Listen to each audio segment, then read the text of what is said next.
जिसमें 200 आदमी मारे गए थे, वो भी इन्होंने ही किया था। इन्होंने बताया कि जो कचहरी बम ब्लास्ट हुआ था अयोध्या में, लखनऊ में और वाराणसी में, वो भी इन्होंने ही किया था। इन्होंने बताया कि दशाश्वमेध घाट में जो बम ब्लास्ट हुआ था वो भी इन्होंने ही किया था। इन्होंने बताया कि दिल्ली में, गोविंदपुरी में, पहाड़गंज में और सरोजनी नगर में जो बम ब्लास्ट हुआ था वो भी इन्होंने ही किया था। ऐसे खतरनाक आतंकवादी को हमारे अखिलेश जी मुख्यमंत्री ने 26 अप्रैल, डेट नोट कर लेना, 2012 को, 26 अप्रैल 2012 को बतौर मुख्यमंत्री इन आतंकवादियों का केस वापस लेके इनको छुड़ाने का काम किया। तो अखिलेश जी ने किया। आप बताइए, ऐसे अखिलेश जी को आप लोग आगे बढ़ाएंगे क्या? ऐसे अखिलेश जी को बढ़ाएंगे क्या जो आतंकवादियों को छुड़ाता हो और बाद में इलाहाबाद के हाई कोर्ट ने कहा कि आतंकवादियों को छुड़ाने का किसी भी कानून में किसी मुख्यमंत्री को ताकत नहीं है। केस चला और केस चलने के बाद हाकिम तारिक कासमी को 4 जिंदगियों के लिए आजीवन कारावास दिया गया। 4 जिंदगियों के लिए आजीवन कारावास दिया गया। लेकिन अखिलेश जी ने इन लोगों को छुड़ाने का काम किया। मैं दूसरी घटना आपको बताना चाहूंगा, ये भी डेट नोट कर लेना मेरे पत्रकार भाई। और जब अखिलेश आएंगे, वैसे तो ये कोई बॉर्डर के इलाके में अखिलेश जी आए मुझे उम्मीद नहीं है। पहले आए कभी? आए कभी? बतौर मुख्यमंत्री आए? अब पत्रकार बंधुओं से कहूंगा कभी लखनऊ में मिल जाए आपको तो आप उनसे पूछना कि जेपी नड्डा ने आपको कहा था। योगी जी? हाँ, योगी जी तो आएंगे आएंगे, वो तो खैर जनता के बीच में रहने वाले आदमी हैं। मैं ठीक बोल रहा हूं कि नहीं बोल रहा हूं? तो ये अखिलेश जी से पूछना कि 31 दिसंबर 2007 की रात को और 1 जनवरी 2008 को आपने आपके सीआरपीएफ रामपुर के सीआरपीएफ के कैंप पर AK-56 से आतंकवादियों ने गोली चला करके 7 जवानों को मारा था कि नहीं मारा? 7 जवान शहीद हुए थे। 7 माताओं की कोख सूनी हुई थी। 7 बहनें विधवा हुई थी। 7 परिवार के बच्चे अनाथ हुए थे। उसमें भी यूपी के एसटीएफ ने, स्पेशल टास्क फोर्स ने भारत और नेपाल के बॉर्डर पर एक आदमी को पकड़ा जिसका नाम था शहाबुद्दीन। वो बिहार का रहने वाला था। उसको पकड़ने के कारण 7 आतंकवादी और पकड़ाए थे और ये रामपुर के गोलीकांड के मुजरिम थे, आतंकवादी थे। अखिलेश जी ने 26 अप्रैल 2012 को बतौर मुख्यमंत्री इनका भी केस वापस लेकर के आतंकवादियों को छुड़ाने का काम किया। और फिर इलाहाबाद हाईकोर्ट ने कहा कि केस चलेगा। केस चला और 4 लोगों को सजाए मौत हुई और 3 लोगों को आजीवन कारावास हुआ, ये याद रखना। लेकिन ये समाजवादी पार्टी के नेता अखिलेश जी, क्या आप आतंकवादियों के साथ दोस्ती करते हैं या उत्तर प्रदेश की जनता का ख्याल रखते हैं? बताओ, ये रक्षक है कि भक्षक है? रक्षक है कि भक्षक है?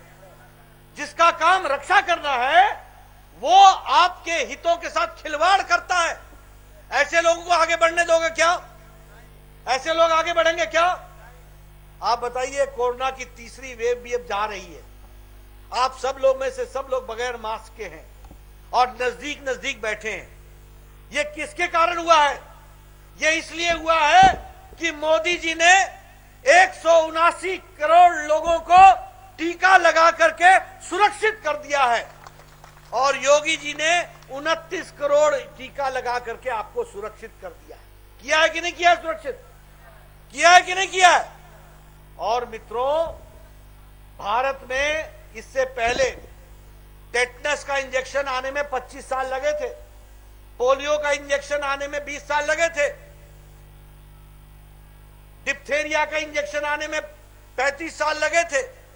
और जापानी बुखार, जो जापानी बुखार गोरखपुर के इलाके में हुआ, ये जापान का इंजेक्शन 1906 में आ गया था और योगी जी जब एमपी बने तो 2006 में भारत में आया, ये याद रखना। लेकिन कोरोना 2020 की जनवरी में आया और मोदी जी ने 2020 के अप्रैल में इंजेक्शन बनाने का काम शुरू करवा दिया और 9 महीने के अंदर एक नहीं दो टीका, दो इंजेक्शन भारत को दिया तो मोदी जी ने दिया।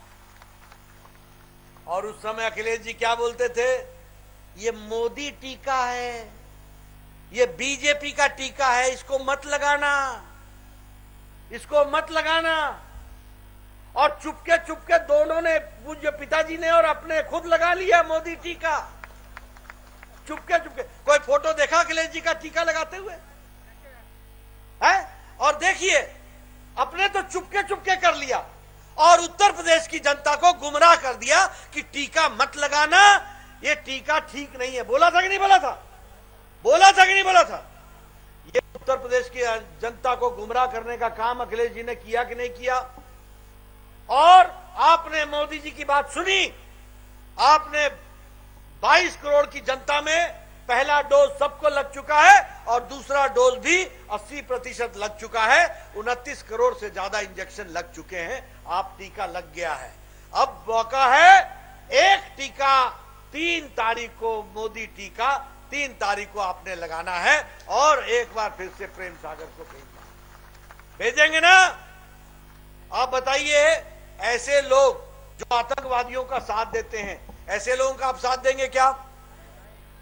जो लोग गरीबों का अन्न छीनते हैं, उनका साथ देंगे क्या? जो लोग गरीबों को सिर्फ गुमराह करते हैं जात के नाम पर और धर्म के नाम पर, उनका साथ देंगे क्या? मित्रों, हमने साथ उसका देना है जिसने महिलाओं को सशक्तिकरण दिया है।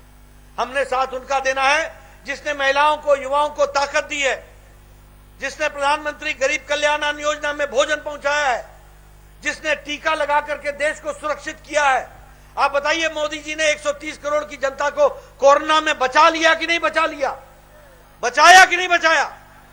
इसलिए मित्रों, आप समझिए कि देश किसके साथ आगे चल रहा है, किसका समर्थन करना है, किसको आगे लाना है। और मैं आपसे निवेदन करने आया हूं, बोलिए प्रेम सागर जी आपके बीच में रहे हैं हमेशा कि नहीं रहे हैं? आपके साथी हैं कि नहीं है? गरीब की चिंता करते हैं कि नहीं करते हैं? लोगों का ख्याल रखते हैं कि नहीं रखते हैं? अब ये समय आपका है, 3 तारीख तक आप इनका ख्याल रखो और अगले 5 साल ये आपका ख्याल रखेंगे, इस बात का मैं आपको विश्वास दिलाता हूं। बोलिए, वोट देंगे ना? वोट मिली कि ना? कमल के फूल पर वोट लगी कि ना? मैं आपसे यही निवेदन करने आया हूं कि आप कमल के बटन दबाकर प्रेम सागर पटेल जी को, आप प्रत्याशी को जिताएं, यहां खुशहाली लाएं और इस इलाके का में विकास हो, उस विकास को आप आगे बढ़ाएं। इन्हीं शब्दों के साथ बहुत बहुत धन्यवाद। जय भारत, जय उत्तर प्रदेश।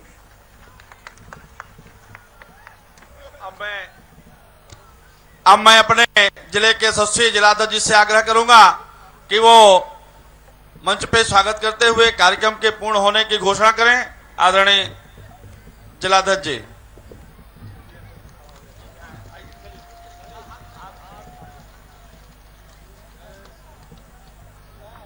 एक बार तालियों से माननीय अध्यक्ष जी का स्वागत हो जाए। तालियों से इस बैठवलिया की जनता आप